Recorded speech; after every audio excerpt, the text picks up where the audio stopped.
असली बेटा वही है चचा जी जो बुढ़ारी में भी माता पिता को रखता है अपने पास। बात मानो या ना मानो ये बात पक्की है, बात मानो या मत मानो ये बात पक्की है। अम्मैये बाबू के डांट में बाल बच्चा के तरफ काहे हम कहता नहीं। माँ अगर धरती है तो पिता आसमान है। गलत बात है जी। माँ अगर धरती है तो पिता आसमान है।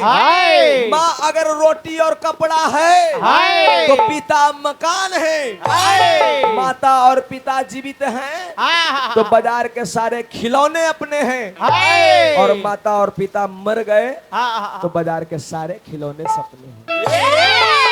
ना गुरुदेव, लोग अपना मोछ के देख के कहस कि हम मरद हैं चाहे मोछवे हमार शान बा। अब बाबूजी के मरते मोछ मुड़ा जाला तो मोछ जब इतना शान बा, अब बाबूजी के मरते मोछ मुड़ा जाला तो जान जाए कि पिताजी कितना शान हो। तो भक्त बा गौरी पुत्र गणेश के वाहन करत हवे। कैसे काहे करत हवे? काहे पूरा मैंने पूरा पृथ्वी लोग के घूमे के आदेश मिलल। कहले कि जे घूम के आ जाए ओकरा विवाह हो जाए।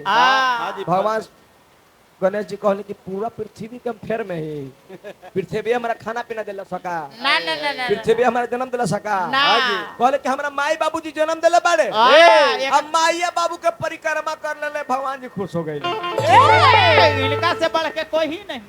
ऐसे हमनी के शंकर भगवान के कैसन परिवार बा? कैसन? शंकर भवानी के सवारी का सांप बा आ कार्तिक जी के मोर। जखनी समय हटल बा मोरवा सांपवा के खा जेते, लेकिन तैयो एक जुगता बा। मने गणेश भगवान के सवारी मूस हो और शंकर भगवान के सांप। समय घटल बा सांपवा मूसवा के खा जाएगा, लेकिन ओइजा एकता में एकता बा, यानी अनेकता में एकता बा। अब हमनी के एकता में अनेकता बा। राम जी भाई खातिर पूरा राज के त्याग करके वनवास के चल दिले। कल के हम ना राजा बनम, हम भाई राजा बनी। भाई के खातिर त्याग होके के चाहिए। भाई जी राम जी भाई खातिर त्याग करके चल गईले। अब भरत के पता चलल कि हमारा खातिर भैया राज के त्याग करके चल गईले, तो भरत जी खुद राम जी के लौटावे खातिर जाता है। मैंने त्याग कितना बा? वो भैया इनका ला त्यागी थे, भैया उनका ला त्यागी थे। कहले कि राजा के बड़ लड़का रवा है, राजा रवा बना। कहले कि ना भरत हम तो 14 वर्ष खातिर फिक्स हो गई नी। कहले कि ना भगवान ना भैया, रवा राजा का बेटा होकर धरती पर सुतब तो हम धरती पर ना धरती के नीचे सुतब। धरती के गड्ढा कर दिले, धरती के नीचे सुतले। भाई के प्रति भाई के त्याग होवे के चाहिए। आवाज भाई के प्रति भाई के त्याग है। आज एगो भाई के बेटी के बारात आई थे तो दूसर का भावा चापा कल के होल्डिंग खोल के तैयार है। वो काहे खातिर? गलत बात का वो काहे लगी? कैसो मने लोग जानो कि भाईबा भाईबा में बिगाड़ है। कोनो बाढ़ साहब खाड़ हो गेलन और भाई या गोतिया सपोर्ट नहीं करी होने तो तोरा कोई हरवावे वाला तैयार नहीं।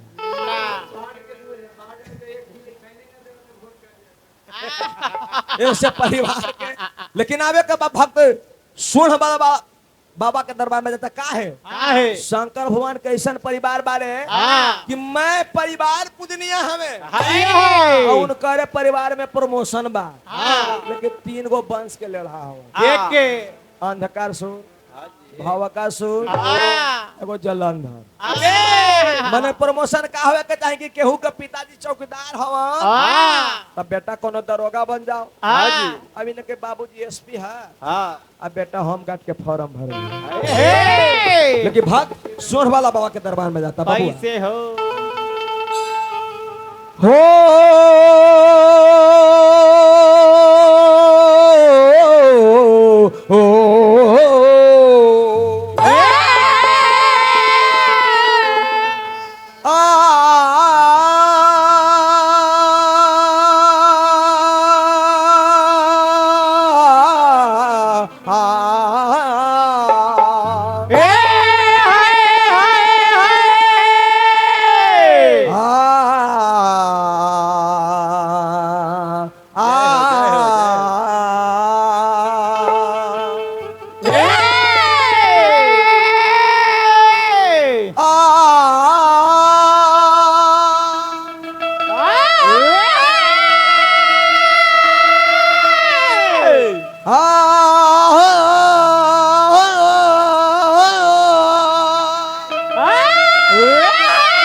सारे गमा पा ध्वनि सा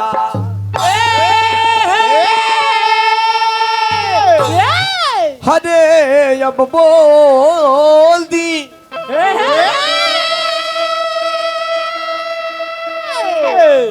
राजा रामचंद्र भगवान की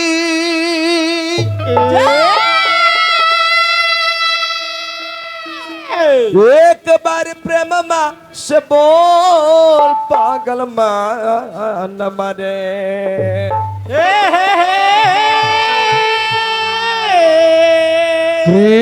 कृष्ण मनोहर घनश्याम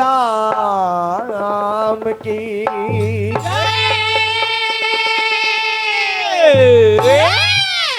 ओम गजानन भूतगणाधि सेवितम कपितम फलचारु भक्षणम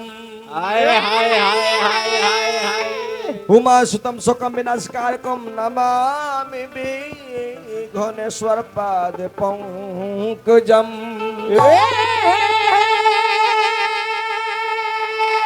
जय गणेश मंगलकारिण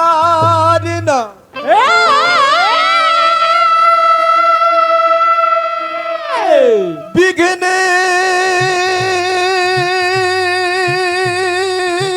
हरो गणरा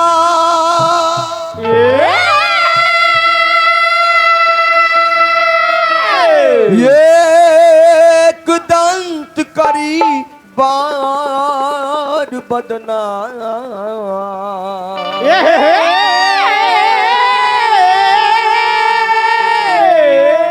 सिद्ध करो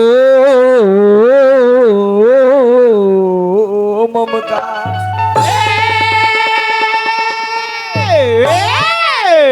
सिद्ध करो ममकाज आज है गौरी के लाला लाला माता जिनका पार्वती जी पिता डमरू वाला भक्ति सुन वाला बाबा के दरबार में जाता कहता कि का हर तो साथिया नहीं जाना हर दिल ना लगे हर तो साथिया नहीं जाना हर दिल ना लगे मौसम है सुहाना लेन के और बनाई लगातार कार्यक्रम होता बहुत एनर्जी लग रहा बा हमने के मौसम है सुहाना और दिल ना लगे कितना सुंदर मौसम बा हवा झुरू झुरू चल रहल बा बरसात के मौसम में बरखा रुकल बा भगवान जी के छठिहार बा हाय हाय हाय आज का समय कुछ और बा कहल जाला इट इज ए मोन करा medical term it can not be different but be understand it time is money time is laborious हर मौसम है सुहाना हर दिल ना लगे अरे तो साथिया नहीं जाना हर दिल ना लगे लेकिन भक्त सोढ़ वाला बाबा के दरबार में जाता कहो दरका कैसे? तो गौरी के लंदना के हाय हाय अरे गौरी के नंदना के धा अरे गोहाराइल ढाक ढाक तजलिमा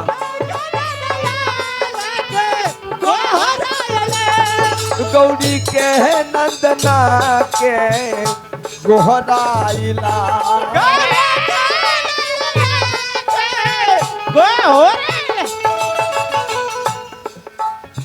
सभ विजया के लाज सभ विजया के लाज बह जाई अरे बड़े रहा बबुआ कहले के हे भगवान जी रवा जन्म ते मंगल हो गई हो गई अल की तैयो रवा मंगल के दाता कहा गए सही महाराज महाराज हमरा देश कर्म भूमि या धर्म भूमि बा हाँ ऐजा चित्र के पूजा ना होवे ना चित्र के पूजा होई कब गणेश भगवान का पूजा होवे नहीं करता हाँ क्यों शरीर उनकर बा मनुष्य के हाँ। आ तन बा हाथी के पहले शरीर ऊपर खापर वाले की तो काम इतना चिकन बा कि सब देवता में पहले पूजा गई नहीं हमरा काली माई के कैसा चेहरा बा आंख बड़ा बड़ा बा हाँ। जीभ निकलल बा निकलल बा। लेकिन कालियो माई के बहुत पहले पूजा होला दुर्गा माई के रूप कैसन बा कैसन?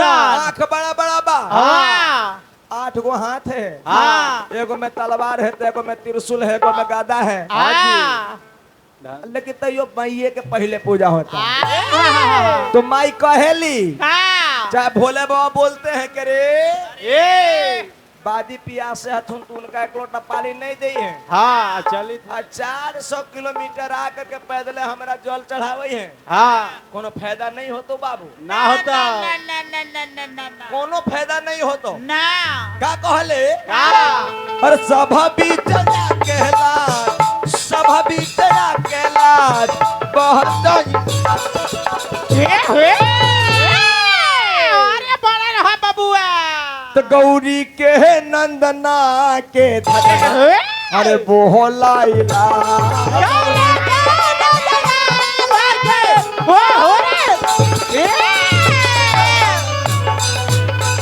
बोहलाइला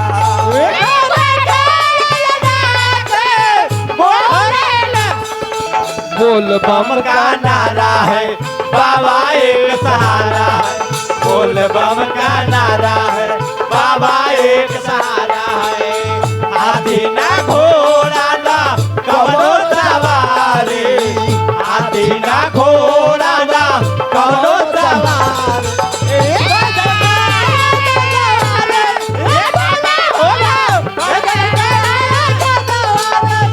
बोल बम का नारा है बाबा एक सहारा है बोल बम का नारा है बाबा एक सहारा हाथे ना घोड़ा ना कौनो सवारी हाथे ना घोड़ा ना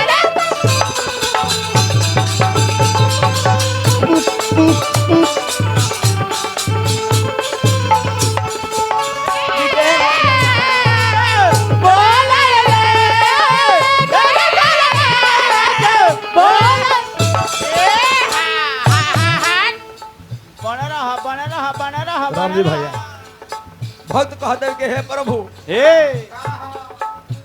हथिया के सुन पवला मनुष्य के तनवा हथिया के सुन पवला हथिया मनुष्य के तनवा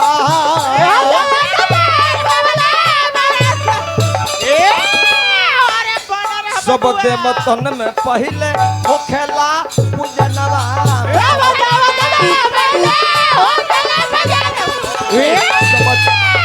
होखेला पूजनवा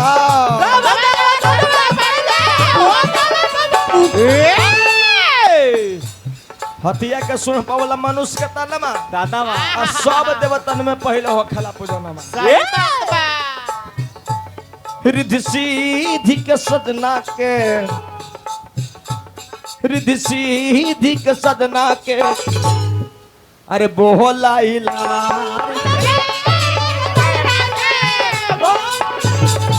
रिद्धि सीधी के सजना के बोला इला